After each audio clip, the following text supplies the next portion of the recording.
Hey everyone, welcome to Code Harmony. Today we are going to solve this question 1267. Count servers that communicate.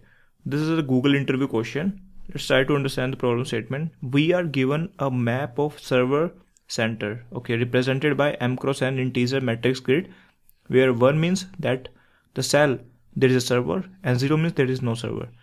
Two servers are said to be communicate if they are on the same row or the same column. This is our problem statement and written the number of servers that communicate with any of the other server. So this is given to us. What is given? Given is a grid, and this grid is representing a server center where 1 means there is a server, 0 means there is no server present.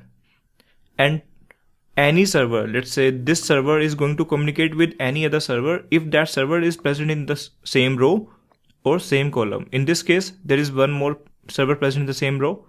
It means that server is communicating, and vice versa. This server is also going to communicate with this server. Let's take another server in the 4th row. This server is not going to communicate with any of the server because there is no other server in the row, no other server in the column. It means this server is not communicating with any other server, and these two servers are communicating and these two servers are also communicating. In the as a answer, we have to return the count of server that can communicate with any other server. So this is given mapping of server center, and operation is server can only communicate with other server if that is in the same row or same column. And what we have to return is communicating server which are actually communicating with each other. So if I take a visual representation of this grid, it will be something like this. These two servers and these two servers are communicating with any of the other server. This is communicating with this is communicating with this, and same here. But this server is not going to communicate with any other server, so we are not going to count this server. So total answer in this case is going to be 4. So this is our problem statement, and this we have to return from the statement. If we also have a look on the constraints, grid value can only be 0 or 1. There is no other value. And this is m cross n grid size, and size is going till 250, not too much constraints. Yeah, this is the problem statement, and now let's try to solve this problem. If we have to build the approach, how we are going to do so? Let's say for this cell 0, 0, what I need to know is number of servers in the current row apart from this, number of server in the current row apart from this. It means if there is any other server greater than 0 apart from the current one, greater than 0 apart from the current one, it means that this server is going to communicate with any other server, and we can increment 1 to my answer. Similar for the other one. If you don't want to count the other server, if this is 1, count the number of server in the current row. Let's say row count is something. If row count is greater than 1, it means there is one more server apart from it. If the column count is greater than 1, there is one more server apart from it in the current column. If row count is greater than 1 or column count is greater than 1, any of the condition is becoming true, this condition will tell us whether this server is going to communicate with other one or not, and we can just increment our answer. So it's pretty simple for us that we just have to count the number of server in the current row, number of server in the current column, greater than 1, or this is the greater than 1, then answer plus. And this condition we are going to check for every server. It means that should be 1. Grid size is m cross n. It means at max we can perform these many operations. And what is our operation? Count the number of server in the current column and current row. That is going to be m plus n into m plus n. So this is going to be the time complexity for our approach if we go and follow this approach. But here, if you are searching for the number of server for this one in the particular row, and you're again going to count this number of server in this for the particular row, again going to count for every single item in the current row. Instead, you can do one thing. You can maintain a variable. Let's say this is row count. In the row count, you will just count the number of server in the current row. Let's say in the first row it is 2, second row it is 1, third row it is 1, fourth row it is 1. If it is 1, then there is no other server in the row to communicate. In this case, yeah, these two server itself can communicate with each other. So this is going to be for my row count. And if I take another server, another array to count the number of server in the particular column. Let's name it column count. Column count is 1, 1, and this is 2, and this is 1. Okay. Now in this case, from this row column, I got to know that there is 2 servers which are communicating with each other. And from this column count, there are 2 servers communicating with each other. If I just add them, 2 plus 2, I am going to get my answer. Okay. Isn't this approach very simple? You're just going through every single item, which is m plus m into n time to form this array. M into n time to form this array. Ultimately, time is order of m into n. This is better than our brute force.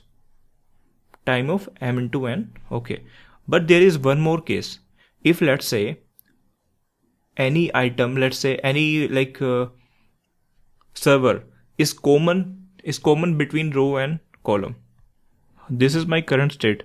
If I just modify one server, if I'm modifying it and I'm adding server here instead of non-server. Okay. Then in this case, first row is going to have 3 servers and the third column is going to have 3 servers. And in total, if I just sum up these, it will become 6. It means this server is communicating with the other one, this server is communicating with the other one, and similar for this. Now 3 is captured in my answer. Okay. Now at the later stages, this is communicating with other, this is communicating with other, and this is also communicating with other. This is this 3. It means that this variable, this server is getting counted twice. Okay. We just have to handle this condition.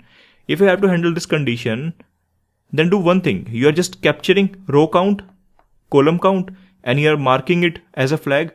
Let's say a marker you are using. Let's say I'm using a highlighter of color red. Highlight it. Whatever server is going to be communicating with the other one, just highlight it, and in the end,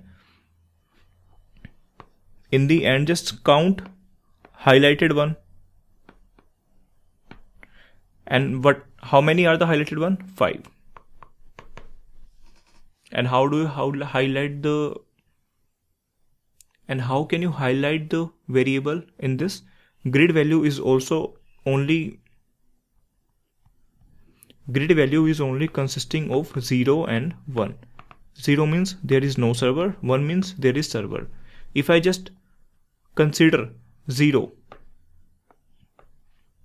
if it is 0 or non-zero, let's say if it is 0, there is no server. If it is non-zero, there is server. And this non-zero we can utilize either 1 or -1. Let's say -1 is there, then it is server which is highlighted.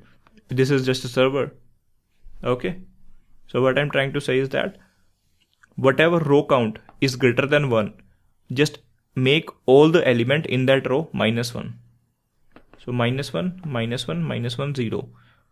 For these, row count is 1. So don't do anything. Now row count is done. Here comes the column count.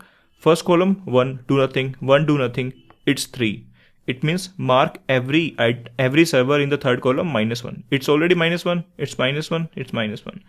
Fourth column is nothing. Now in the end, just count the number of -1. Okay.